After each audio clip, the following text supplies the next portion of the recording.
Attention, cette annonce, elle va être un choc pour certains d'entre vous. Les prix que vous allez voir, la typologie de l'annonce qu'il y a à l'intérieur, ça va potentiellement vous choquer. Certains vont vous dire non, c'est pas possible, ça n'existe pas. Et je veux que vous puissiez dire la première réaction qui vous vient dans la tête, ok? Et je veux que vous donniez votre première impression directement par message, comme ça, hop, de manière impulsive. C'est une annonce qui date de octobre 2023, donc c'est tout récent. Voici l'annonce. Immeuble de 400 mètres carrés à Marsac en Livradois, d'accord, dans le 63. 149 000 euros, 373 euros du mètre carré. Et c'est composé de 5 appartements. Ok? Donc un F4, un F3, un F2 et 2 F2 supplémentaires qui sont à terminer. Au moins de 150 000 euros, 5 appartements, dont un F4, un F3, un F2 qui sont loués et 2 qui sont à terminer. Incroyable. Incroyable de voir qu'il y a des produits comme ça. Première action, c'est de dire, déjà, c'est où Marsac en Livradois? Qu'est-ce que c'est que ce bled paumé sur lequel jamais personne va aller habiter? Et moi, j'ai évidemment pas envie d'aller investir à Marsac en Livradois. À partir du moment où on propose des biens de qualité sur le marché, on trouvera un locataire. Donc, n'allez pas me sortir comme excuse que vous savez pas où c'est Marsac en Livradois. Moi non plus, je sais pas où c'est, mais on s'en fout de savoir où c'est. Parce qu'on sait que si on propose des biens de qualité, on va trouver des locataires et on va pouvoir louer notre appartement. Et ça, c'est pas une excuse. Donc ça, c'est les photos d'un des appartements. Moi, honnêtement, ma première réaction, c'est de me dire, bah, c'est pas mal du tout.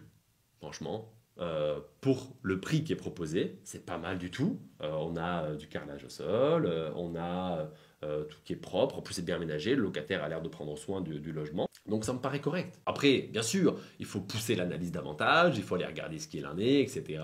Et savoir si finalement le projet, en intégrant des travaux, puisqu'il y a 2 appartements à terminer, est-ce qu'il est viable ou est-ce qu'il n'est pas viable. Et on va aller regarder, bah, du coup, les chiffres plus en détail, se dire qu'est-ce que ça donne avec les loyers, avec les travaux qu'on peut estimer par rapport aux informations qu'on a. Tous ces éléments-là, on va les regarder ensemble maintenant. Imaginons qu'on n'arrive pas à négocier et en exploitant du coup que les biens loués. Donc là, vous imaginez, c'est-à-dire qu'en fait, j'ai un immeuble dans lequel j'ai 5 appartes, j'en ai 3 qui sont loués, et là je dis, écoute, qu'est-ce qu'on va faire? Pour être au plus défavorable, je vais compter que j'ai que 3 appartes qui sont loués, et je ne vais même pas faire de négociation sur le prix, donc j'oublie le fait que j'ai 2 appartements en plus qui sont à finir de rénover.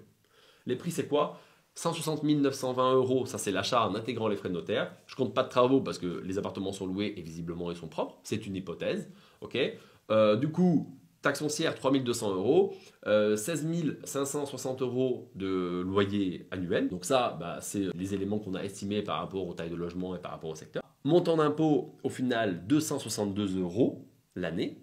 Oui, c'est tout pour un immeuble de 5 appartements. Et ensuite, on se retrouve avec un cash flow malgré tout positif de 845 euros par an sur un immeuble sur lequel on n'a pas fait de négo, qui avait 5 appartements et nous on n'en compte que 3. Vous vous rendez compte? C'est incroyable. Et l'enrichissement patrimonial, donc c'est-à-dire ce qu'on va rembourser en termes de crédit plus le cash flow, ça représente 5 793 euros par an. Enfin, c'est quand même incroyable de se dire qu'on peut avoir ce niveau-là de revenus et d'enrichissement avec uniquement finalement 3 appartements sur 5. Et je ne sais pas si vous vous rendez compte à quel point c'est incroyable de se dire j'achète 5 appartements, sur les 5 il y en a 3 qui sont payés par les locataires et 2 qui sont gratuits. Enfin je veux dire c'est quand même incroyable de voir ça. Simplement ce que je veux que vous compreniez, c'est que investir dans des immeubles, c'est à la portée de tout le monde. Et aujourd'hui vous êtes quand même très nombreux à pouvoir emprunter et investir sur ce genre de projet à seulement, là, on parle de 160 000 euros si on ne refait pas les 2 appartements qui sont à rénover. 160 000 euros, il y a beaucoup de monde qui me regarde là et qui se disent, ok, 160 000 euros, je peux quand même trouver un financement pour pouvoir l'acheter.